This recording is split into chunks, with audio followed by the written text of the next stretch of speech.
بسم الله الرحمن الرحيم. عن أبي سعيد رضي الله تعالى عنه قال قال رسول الله صلى الله تعالى عليه وسلم في الحديث: وعرض علي عمر بن الخطاب وعليه قميص يجره، قالوا فما أولت ذلك يا رسول الله؟ قال الدين. رواہ البخاری۔ نبی کریم صلی اللہ علیہ وسلم نے ایک مرتبہ اپنا خواب بیان فرمایا بینا انا نائم رأیت الناس یعرضون علی،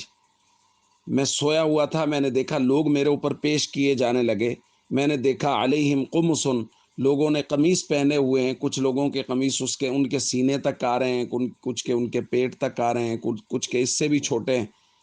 اور عمر بن خطاب پیش کیے گئے تو میں نے دیکھا علیہ قمیص یجر، اتنا بڑا قمیص ہے کہ وہ زمین پر گھسٹتا ہوا آ رہا ہے، پورا قمیص بڑا۔ صحابہ نے پوچھا یا رسول اللہ تعویل کیا ہے، تعبیر کیا ہے اس خواب کی؟ حضور نے فرمایا دین، یعنی کچھ لوگوں کا دین بہت کم ہے لیکن عمر بن خطاب ان کا دین اتنا مضبوط ہے، فہم دین مضبوط ہے،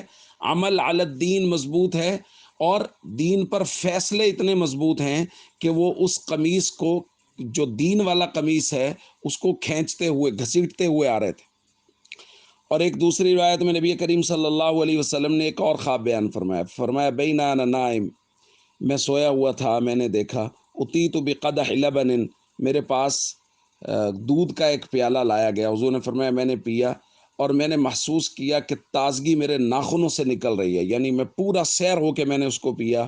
ثم اعطیت فضلی عمر بن الخطاب، پھر جو بچ گیا وہ میں نے عمر بن خطاب کو دے دیا۔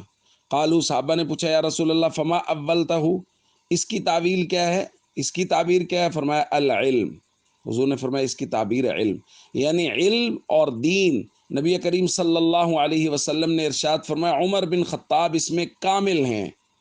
کہ میں اپنا علم جس سے میں مکمل سیر ہوا، میں نے بعد میں وہ عمر بن خطاب رضی اللہ تعالیٰ عنہ کو دیا، اور دین کا مسئلہ ہوا تو دین کے بارے میں اتنا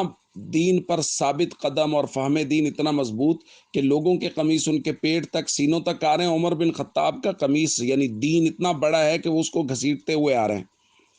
تو بھائیو دوستو، حضرت عمر رضی اللہ تعالیٰ عنہ سے کامل محبت رکھنی چاہیے، اور وہ لوگ جو حضرت عمر رضی اللہ تعالیٰ عنہ پہ بہتان بازیاں کرتے ہیں، الزام تراشیاں کرتے ہیں، اور وہ لوگ جو حضرت عمر رضی اللہ تعالیٰ عنہ کے بارے میں نازیبا جملے بولتے ہیں، ان سے بڑا بددین کون ہے اور ان سے بڑا علم دشمن کون ہے؟ جو حضور علیہ الصلوۃ والسلام تو فرما رہے ہیں کہ عمر بن خطاب نے جو قمیص، دین کا قمیص پہنا ہے، وہ بہت بڑا اور مضبوط ہے، اور یہ لوگ حضرت عمر رضی اللہ تعالیٰ عنہ کے دین پر اعتراض کرتے ہیں۔ اللہ پاک پوری امت کو فہم اور سمجھ نصیب فرمائے۔